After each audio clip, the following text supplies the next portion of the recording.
Okay, dumako naman tayo dito. Saludo sa ating PMP. Dahil nga po, eto na po, ang pinakahatay ng lahat. Ang pagkahuli sa ating pandemic hero. Aray ko.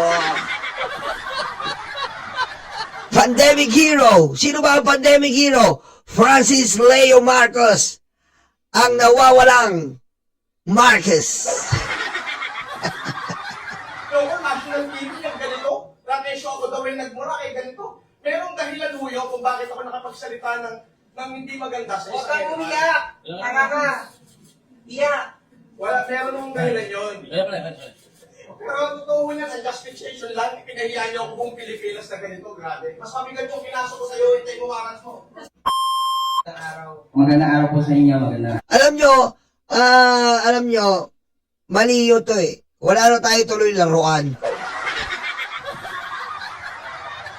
Mali ito eh. Wala na tayo tuloy laruan. Pinakulong nyo, wala na laruan sa social media. Wala na si Diwata. Wala na rin si FLM. Malungkot na. Aray ko. Diba? Malungkot na. Wala eh.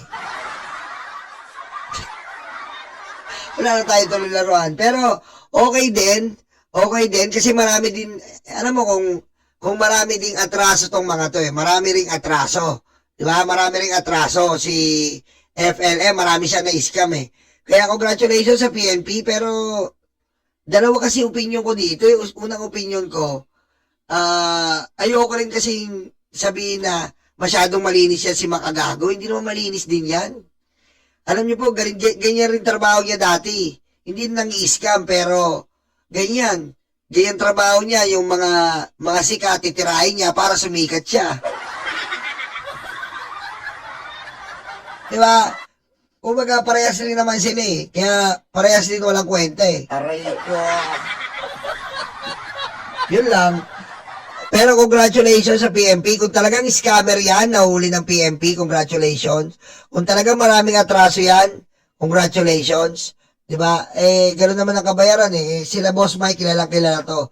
Napapanood ko lang to dati, pero wala eh. Hindi rin naman ako naniniwala sa kanya kasi, parang mahirap maniwala sa mga too good to be true eh.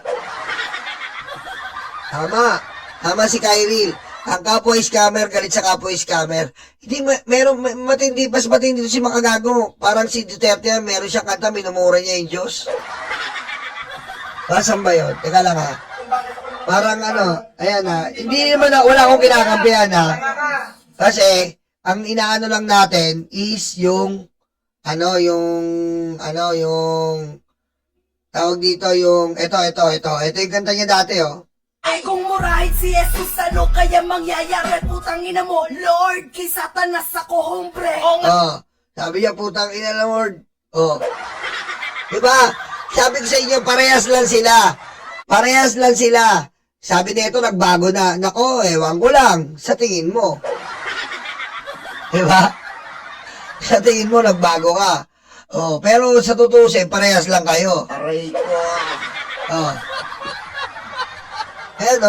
Ay kung murahit si Jesus, ano kaya mangyayari? Putang ina mo, Lord, kay Satanas ako, hombre. Ayan, tinitimbang lang natin. Diba? Ganun lang man talaga ngayon eh.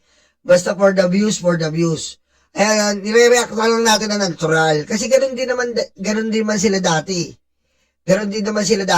Kaya, patas lang silang dalawa. Aray ko. Match ba? Diba? Hindi ko sinitira si Makagago. Hindi ko rin tinitira si FLM. Ang inaano ko lang ngayon is kung talaga nag-scam si FLM, di good, nakakulong siya. Kasi trending siya ngayon eh. Kaya ako naman, inaano ko lang yung achievements ng PMP. Pero kung regarding kay Makagago, hindi ko rin masabi na dapat din siya paniwalaan dahil marami rin siyang atraso nun. Gaya nung sinabi nito. Ito lang, nare-react. Ito po kasi may nagsabi dito. Ito. Makagago, huwag ka magmalinis, ganyan ka nagsimula. Ganyan na ganyan kakahambog dati, katulad ni Norman. Huwag kang parang nagmamalinis ganyo, ganyan ka kahambog dati. Yan ang sabi ni ate. Diba? Yan ang sabi ni ate. Ngayon, nakikita mo yung sarili mo sa ibang tao. kaya ka galit na galit. Ganyan ka dati, lahat na lang nagbabiral dati, may say ka. Lahat na nagbabiral dati, talaga minumura mo. Lahat na nagbabiral dati, nilalait mo. Ganyan na ganyan ka, kahambog, katulad kay Norman. Kaya kung akala mo panalo ka ngayon, hindi. Pinakita mo lang sa mga tao kung gaano kasama yung puso mo, na para bang kung laitin mo si Norman sa national TV, na para bang napakabungong mong tingnan. Di ba? Equal lang. Aray ko. Match lang ba talaga sila? Talagang match lang sila. Kumbaga match lang talaga sila. Di ba? Pero yan si Ethel marami na rin kasi na kinukwento sa amin si Macmac Pablo. Ayon kay Macmac Pablo, marami po talaga siyang na biktima daw. Dapat lang talaga, kung marami ka na biktima na pang-i-scam mo, dapat sa kalagyan mo yan. Okay? Okay, dumako na po tayo dito kay, dito po kay Capman. Ito po, si Capman po. Well, here, I would like to show you the statistics pertaining to the rate of killings since the former president has left power, and the responsibility for law and order has passed into the hands of President Ferdinand Marcos Jr. I rely on a report published by academics at the Third World Studies Center in the University of the Philippines. Eto na, si Capman naging marites talaga. Puro marites po ang lumalabas ngayon. Dito po, sinasabi ni Capman, eto pakinggan po. Sabi ni Capman, ICC hearing, killings continued under Marcos Duterte Council says. Aray ko. Tama, di ba? Ibig sabihin, parang sinabi niya na may patayan talaga kay Duterte. Tanga rin Sinabi niya, killings continued. Ibig sabihin, matagal lang may killings. Sino ba'y sinundan ni Marcos? Ngayon, sabihin na natin may patayan sa panahon ni Marcos. Pero sino ba nakasala ngayon sa ICC? Di si Digong. Yun ang dapat i-point out mo, Capman. Hindi mo pwedeng i-open yan si Marcos. Bakit ka mo? Si Digong ang nasasakdal. Ngayon, kung nag-continue yan kay Marcos, di filean nyo ng crime against humanity pagtapos ng termino o kaya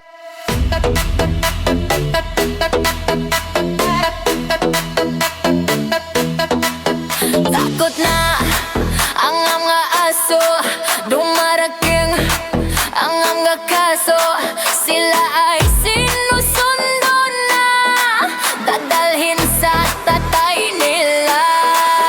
Aray waranto, takbo na bato, takbo na bato, takbo na bato. Aray waranto, bakit na bongo?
stanga-tanga, utak luga, stanga-tanga, utak luga, stanga-tanga, utak luga, stanga-tanga.